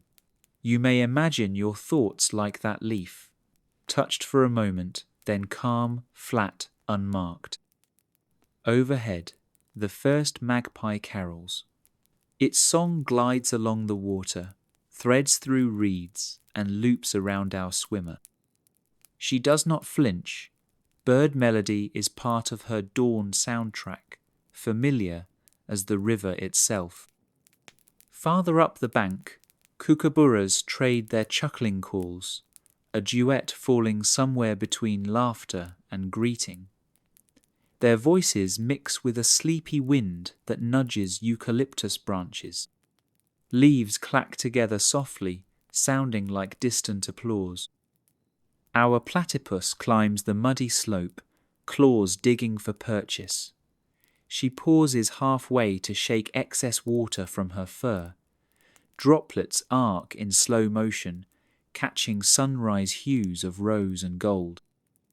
Imagine each droplet as a leftover worry scattering into space, no longer clinging to you. Gravity pulls them down, and ground absorbs them without fuss. She reaches the tunnel entrance and sniffs, checking for intruders.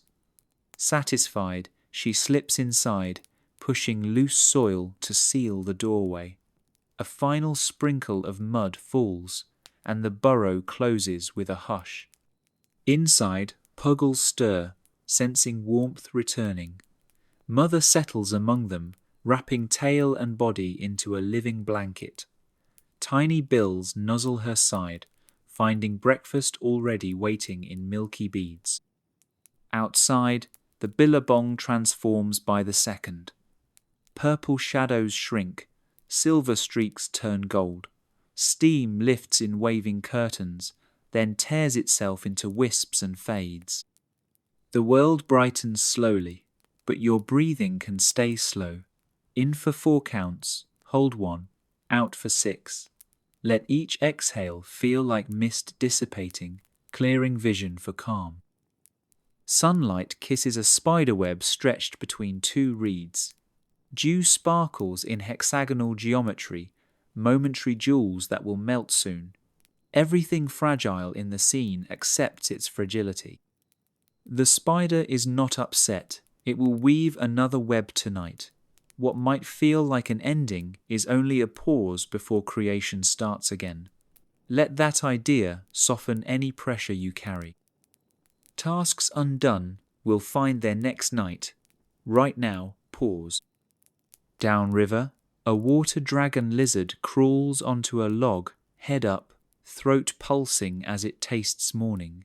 Dragonflies hover, wings vibrating quicksilver. They share space respectfully, each knows there is room. The billabong operates on ancient truce. Predators hunt but never ruin. Floods cleanse without erasing. Drought tests but rarely breaks. You can borrow that balanced mindset. Challenge exists, yet rhythm returns. A light breeze stirs, sending 100 gum leaves belly up, flashing sage green to pearl. They settle in unison, like audience members lowering programs before music begins. Insects click, frogs croon, birds shift to daytime playlists. The night chorus yields gracefully, no rivalry, only rotation. If melodies overlap, they weave rather than clash. Your thoughts can weave too, even the noisy ones. Let them arrive, cross paths, and drift onward. Focus again on the burrow beneath roots. Inside, breathing has synchronized. Mother platypus, slow and deep, puggles faster and softer. Together, they form layered rhythm, percussion and bass in a lullaby that only earth can hear. Imagine placing your palm against the soil above them. You might feel a faint warmth, like holding a smooth river stone warmed by sun. That warmth is life continuing effortlessly. As the sky shifts to a clear pastel, sunlight begins to sparkle on particles of mica within river sand. They blink like distant city lights coming online. But this city is quiet, no engines, no traffic reports, only soft water noises and feathered announcements. Consider your room a continuation of that peaceful city. Whatever hums or ticks in the background can fade into nature's white noise. Give yourself permission to ignore it. A pair of wood ducks glide into the frame now, cutting mirrored wedges on the water. They leave trails that reflect bright sky on one side, darker water on the other. Contrast is part of beauty, night and day, rest and motion, worries and relief. Without opposites, we miss shape and depth. Accept contrast, then let the lighter side pull focus.